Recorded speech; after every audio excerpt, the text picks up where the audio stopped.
Olá, viajantes do tempo! Eu sou Átila Simonsen e você está no 1 Minuto Nerd aqui no Portal da Holanda. O seu momento de cultura pop, geek e bom humor neste que é o maior site de notícias da região norte. E é claro que o nosso tema não poderia ser diferente. Planeta dos Macacos, o reinado finalmente estreou nos cinemas e para isso a gente conta com o cara, que agora oficialmente é da Abracine, ele já não pode falar algumas coisas que ele comentava anteriormente, e também um abraço para o pessoal do Cine7, que é o movimento que ele também está inserido. Danilo Ariosa, muito obrigado por ter aceito nosso convite novamente. Eu que agradeço, Átila, segunda vez que eu participo aqui, né? Tinha falado sobre Duna e hoje vamos falar de outro blockbuster, que é o novo Planeta dos Macacos, primeiro lançamento do mês de maio, né?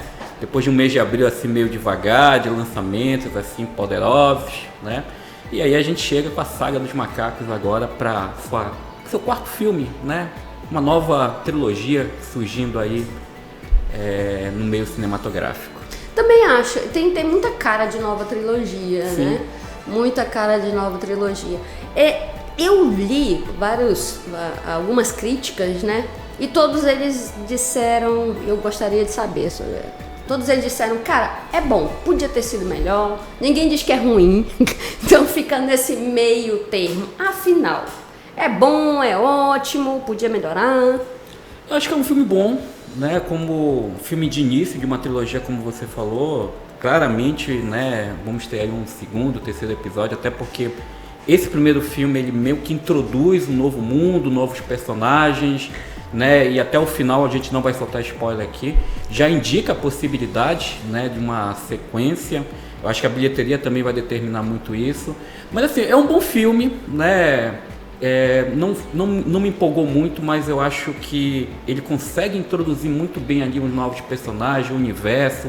Tem temáticas muito interessantes, mas dá pra você sentir que faltou algo que a gente tinha na trilogia anterior. Eu vejo muita parte dramática, eu vejo um roteiro com uma história que não diz que vai se desenvolver, mas não atinge o ápice, né? Então, eu acho que é um filme que ele é digno pro o que a trilogia inicial, né? Os três primeiros filmes apresentados, o primeiro de 2011, depois de 2014 e o outro de 2017, ele é digno, né? Mas faltou algo a mais para dar aquela substância que a gente tinha nos três filmes anteriores. Pois é, uma das coisas que falhou no roteiro, eu estava comentando com o Paulo, um abraço Paulo, Karine, todo mundo do Portal da Holanda, o Holanda também, um abraço chefinho, papai, que a gente estava comentando aqui nos bastidores, é que assim, estávamos procurando culpados, tá, gente? Essa é que é a verdade. E aí... Bode expiatório, né? Claro que se a gente está tão empolgado com o filme, chega lá ele né? O que houve? E aí conversávamos sobre a questão do roteiro. Porque assim, Planeta dos Macacos em si, a saga em si, ela costuma ser interessante, politizada, tem sempre umas filosofias ali bem porradão mesmo. Faltou isso, porque assim, quase 2 horas e meia de filme, gente. Assim, eu confesso que eu cochilei. Eu cochilei no filme. Foi o roteiro que assim, podia ter sido melhor esse roteiro? Eu sinto que falta essa parte do roteiro, né? Eu acho que eu senti uma falta, por exemplo, tem contexto político ali que o filme trabalha, do fundamentalismo religioso, né? Que é muito interessante. É um filme que tem muitas boas ideias para discutir essa parte do contexto sociopolítico que a gente apresenta hoje e que a trilogia sempre trabalhou. Mas faltou aquela parte mais dramática, né? Eu, por exemplo, eu gosto muito dos dois filmes do Matt Reeves, que é o Confronto e a Guerra, porque ele traz uma dramaticidade para incorporar, né, esses elementos sociopolíticos. E eu senti que esse filme novo, ele flerta com isso, mas ele não dá um acabamento, né? Ele não dá um acabamento, né? Não é um filme, como a gente falou, assim, ruim. Ele tem uma fluidez, ele tem uma dinâmica ali entre os personagens que é interessante. As ideias de discutir ali um novo reinado, né, são muito boas. Eu acho que na proposta são muito boas, mas na prática você nota que não tem um aprofundamento disso. Parece que faltou algo para aprofundar isso, né? E eu acho que o filme acaba ficando, como a gente estava falando aqui, até longo demais, né? É 2 horas e 20, mas dali umas 2 horas e 10. dá para resolver ali muito bem a história, eu acho que 1h30, 90 minutos, tranquilamente, né? Sem gerar muito esse cansaço. Tem essa questão também. É claro que, gente, caso vocês não saibam, o mote é o seguinte: basicamente existe um gorila, né? Que O novo César. Não, na verdade o Próximos. O Próximos é o vilão, tá, gente? O Próximos é o vilão e o Noah é o mocinho, certo?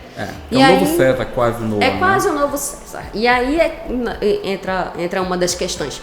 E aí o que acontece? O Noah, o nosso novo César, ele tá lá na vila dele, feliz e satisfeito, aí aparece um ser humano, literalmente, para estragar tudo, sabe? E aí a vila é invadida, queimam tudo, levam como prisioneiros, e aí é o momento em que a gente conhece o imperador, né, o Big Malvadão, que é um ditador. E o Noah, lógico, é chamado à ação e tenta salvar todo mundo. É uma história, gente, não é uma história, isso não é uma novidade, né? Esse tipo de história.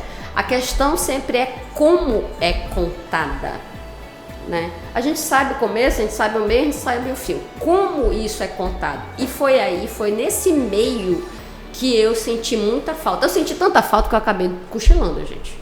Sério, também aquela poltrona do Cine Araújo complica. Mas eu acabei cochilando, de verdade. E quando eu acordei, basicamente, falei assim, gente, eu não perdi nada. Se encaixa nessa hora, inclusive acho que foi o segundo ato, que foi da briga, que quando eles saíram do ponto A para o ponto B, que a gente não vai comentar muito mais que isso. Que é quase aquele road movie, como a gente diz, né? Que eles ficam de um cenário para o outro, né? Eu, por exemplo, eu tenho um dos grandes problemas que eu tenho assim com o Reinado, é essa questão, por exemplo, da personagem humana, que é da Moe, né? Para mim ela é o problema principal. Toda vez que o filme foca muito nesse aspecto da personagem humana, não que a atriz é ruim, né? Eu acho que não é o caso. É mais a caracterização da personagem. Eu acho que o filme ele cai muito, né? Quando é o enfoque mais na briga ali dos macacos, né? Do novo imperador que está por ali. Eu acho que o filme tem alguns diálogos. Eu sinto muito essa parte do personagem humano.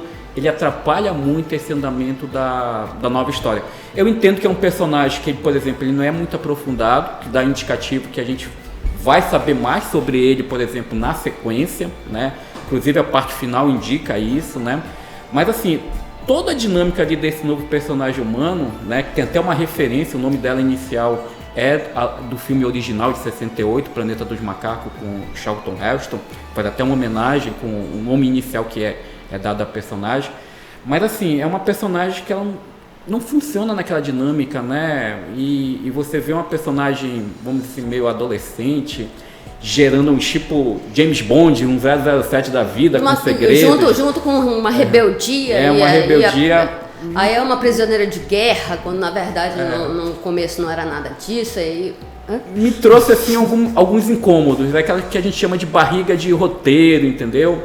Mas assim, há muita gente defendendo que vai ser explicado isso no segundo filme, né? Ok, mas nesse primeiro filme é uma dinâmica que falha, que se a gente for comparar com a origem, a dinâmica da origem é muito bom do primeiro filme de 2011. Trabalha a parte humana com o personagem do James Franco, naquela relação com o pai, e a questão do César como surgindo ali como macaco na relação com aqueles humanos, né? Então funciona muito bem, né? Algo que nesse primeiro filme, né, a gente sente que é muito aberto, muito vago, né? Então acho que o filme realmente ele tem ali um miolo ali que parece que ele não caminha muito bem. Eu percebi isso como uma problemática. A questão do César, né? Primeiro que eu chamava de César por causa da nação, e a minha mãe, levei minha mãe, olha que cafona, o que eu fiz no dia das mães? Levei pro cinema. O que mais eu fiz? Comprei uma máquina de... gente, mas não era bem isso. Domingo eu vou me redimir, mãe, um beijo. Mas, por exemplo, a minha mãe não é uma pessoa que assistiu ou que acompanha a saga. Então, por diversas vezes, ela ficou perdida, literalmente perdida. Eu disse, tá, mas o que o César tem a ver com isso? Eu disse, por que eles falam tanto desse César? Quem foi este? Né? E apesar de que a gente passa o bastão, né? O Reinaldo, entendedores entenderão, o Reinaldo, né? Ele realmente passa o bastão do César para o Noah, certo? Mas quem não assistiu antes, eu também tive esta impressão. Isso prejudicou ou não tem nada a ver, ou é só uma questão de vai lá e lê alguma coisa e você pega direito? A gente entra num ponto que é muito difícil hoje no cinema, né? Para quem nunca assistiu, por exemplo, a trilogia original, de você dialogar com o público antigo e com o público novo, né? E é um filme que ele fala muito do legado do César, né? Então, assim, realmente eu entendo que quem nunca assistiu o filme antigo vai ter essa dificuldade para assimilar. Mas, por exemplo, uma das coisas que eu gosto da temática muito interessante do legado do César é que ele trabalha com essa questão que a gente assistiu os filmes originais, a gente sabe que ele sempre buscou o diálogo entre as pessoas, né? Entre o macaco e as pessoas. E nesse a gente tem um líder que utiliza isso de uma forma muito inversa, né? A história se passa 300 anos se eu não me engano, anos-luz, né? E o nosso imperador aqui, ele utiliza dizendo que o discurso do César não era de união, era sim de opressão aos humanos, né? E é uma coisa que a gente vê hoje no mundo muito, que se utiliza da religião para fins próprios, né? E deturpa alguns conceitos religiosos. Então, eu gosto muito dessa parte do legado, quando discute esse legado do César, para quem conhece a trilogia anterior, dentro dessa nova proposta, né, de a gente ver como muitas vezes um mito, né, um discurso, ele pode ser deturpado a favor das crenças pessoais de uma pessoa que quer ter o poder, fazer a opressão, ditador, um ditador a qualquer custo, e aí justifica com um mito. Pois é. Gente, é literal. Inclusive, essa é a palavra usada na dublagem e tudo. Nossa, não, um mito de César. E isso é uma coisa boa do filme, que eu acho que poderia explorar mais do que outros elementos que ele tenta trabalhar e ele não consegue desenvolver, principalmente essa parte, como eu falei, da personagem humana, né? Eu gosto muito dessa ideia do legado, do mito, né? De como você interpreta isso e passa para gerações futuras, né? E como muitas vezes você pode utilizar crenças, né, pessoais para manipular as pessoas dentro do seu discurso. A gente tem isso muito frequente no Brasil, lá fora, né? Vários contextos mundiais que a gente está passando por isso atualmente. E que chega até a política, igualzinho como Sim. A gente já sabe, né? Ninguém é bobo aqui. Mas tem uma coisa assim que eu achei absurda, no ótimo sentido. A interpretação corpórea dos personagens, porque a gente sabe que os atores eles estavam usando a roupinha dos macacos e tal, e aí tinha aqueles vários pontos no rosto para pegar as expressões e então ir no CGI. Mas eu tive que falar várias vezes, gente, são pessoas. Não, eles não colocaram os macacos, os símios em si, para ficar pulando e indo e tal. Não, são pessoas, e dublês também. São pessoas e dublês fazendo aquilo ali. Sempre aquela questão. Foi muito corporal. Aquilo, a parte, então, tem um afogamento, vocês já viram no trailer, né? Tem água ali. Aquela parte, aquilo tava mais do que acordado. Eu falei assim, agora eu quero saber como é que esse pessoal vai fazer. Se a gente observar Planeta dos Macacos, desde o início do primeiro filme, antigamente a gente tinha humanos, atores vestidos, né, com máscaras, né? E a partir do filme de 2011, houve essa evolução, e é uma evolução que talvez pouca gente saiba, mas o primeiro Planeta dos Macacos de 2011, a origem, até então se trabalhava com essa captura de movimentos com personagens dentro do estúdio. E a origem foi o primeiro filme que você pôde fazer essa captura de movimentos em cenários abertos, né? Numa floresta, numa cidade, qualquer isso. Então teve essa evolução, e se você pegar de 2011 para cá, cada filme do Planeta dos Macacos, o trabalho de expressão facial é muito assim humana, né? Muito forte, né? O Andy Serkis, que é o cara que trabalhou com o King Kong, trabalhou na trilogia do Senhor dos Anéis com o Gollum, né? Ele teve um trabalho fenomenal na trilogia original. Ele não está nesse novo, né? Mas o trabalho continua, parece que é um legado. É o legado dele deixado, assim como temos um legado do César no filme, a gente tem um legado do Andy, né? Que também é muito bom. O filme, eu até achei que, é uma nova produção, vai cair um pouco essa parte dos efeitos visuais, mas não, continua expressivo, forte na captação do movimento, né? Então, nesse quesito, Planeta dos Macacos parece da trilogia anterior, né? É um filme muito bem acabado, visualmente interessante, até mesmo na construção dos cenários, né? A gente tem cenários ali do reinado, onde o protagonista também, o Noah, ele vive ali, né? É um trabalho que nesse sentido parece que vem evoluindo a cada degrau e vem mantendo, né? Pena que a ação já não chegou no mesmo patamar. Para mim, não fede, não cheira, né? Vamos dizer assim. Mas o Oscar vem aí. Talvez tenha possibilidade ali de concorrer a algumas indicações, em algumas categorias técnicas. Eu acho que não é nada improvável, né? Ainda é cedo para a gente conjecturar, mas é um filme ali que talvez nas categorias técnicas já possa ali construir o seu caminho, vamos colocar assim. Uma última questão. Passamos o bastão? A gente conseguiu fazer isso? Porque a gente fala de César. Eu também foram mais de 10 anos a partir de César, né? A gente consegue fazer... O filme faz isso? Ele passa... Eu acho que ele faz. Ele consegue fazer pelos personagens, somente o Noah, né? Tem os outros dois amigos que acompanham ele também, né? Então eu acho que tem uma passagem de bastão ali muito interessante. Eu acho que em relação aos personagens, eles são carismáticos, né? Assim como era o César na trilogia original. Então eu acho que o bastão foi passado. Me parece que é um filme ali muito introdutório, que ele vai tentar aprofundar, sei lá, segundo, terceiro filme, né? A gente não sabe o que passa na cabeça de Hollywood, mas eu acho que é digno, né? Eu daria, por exemplo, tranquilamente uma nota 6,5 aí pro novo Planeta de Macacos, né? Eu acho que cumpre bem o papel. É um filme eficiente para quem busca ali um entretenimento com ação, um pouco de olhar social, político. Tem muito porrada, bomba e ação. Tem ação também, né? Você vai encontrar ali para agradar. Eu acho que é um entretenimento bem digno, principalmente se a gente olhar para a trilogia original. Certo. Uma última coisa que eu quero falar e a gente vai se despedir é que, cara, uma outra questão é que a gente se acostumou com o carisma do Caesar, né? E eu senti muita falta disso, de um personagem assim, que fosse o bom ou o mal, se fosse o Noah ou o Próximos, mas eu senti acho que foi isso. É um personagem muito forte, né? Eu acho que o Noah, ele é um personagem que ainda é um garoto que está se construindo, né? Eu imagino, quero ver como é que vai estar a personalidade dele, né? No segundo, pra gente analisar, até mesmo fazendo essa comparação com o Caesar.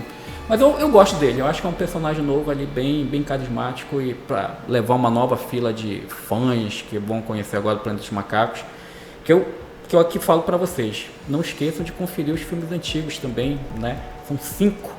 Né? O primeiro Planeta de Macaco é muito bom, tem até um remake do Tim Burton, que também vale a pena, ainda que eu acho meio fraquinho, mas é uma forma também de conhecer o legado antes de 2011, que também é muito bom em relação à franquia, à série.